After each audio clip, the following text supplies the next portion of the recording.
এমনকি রসুল্লাহ আমার কোনো উপকার করতে পারে না, শুধু উপকার করতে পারে, ক্ষতি করতে পারে, এটা আল্লাহ তাআলা।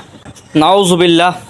অথচ আল্লাহ পাক রব্বুল আলামিন কুরআনুল কারীমের সূরা নিসার 64 নম্বর আয়াতে বলেন, বিসমিল্লাহির রহমানির রহিম, ওয়ালাউ আন্নাহুম ইয যালামু আনফুসাহুম জাউক।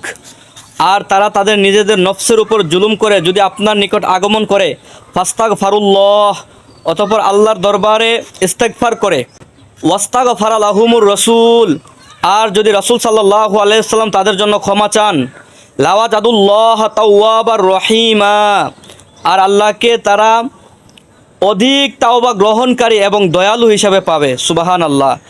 মিশকাত শরীফের 5611 নম্বর হাদিস, ওয়ান উসমান ইবনে আফফান রাদিয়াল্লাহু তাআলা আনহু ক্বাল ক্বালা রাসূলুল্লাহ সাল্লাল্লাহু আলাইহি ওয়াসাল্লাম, ইয়াশফাউ ইয়াউমাল কিয়ামাতি সালাসা, আল আম্বিয়াউ সুম্মাল উলামাউ সুম্মাশ শুহাদা।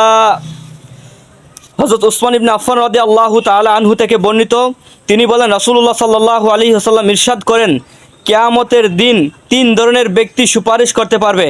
এক নাম্বার হচ্ছে আম্বিয়াগণ, দুই নাম্বার হচ্ছে ওলামাগণ, তিন নাম্বার হচ্ছে শহীদগণ। সুতরাং আমাদের নবী আমাদের জন্য সুপারিশ করবে, তোর মতন বেয়াদবের নসিবে নবীর সুপারিশ জুটবে না।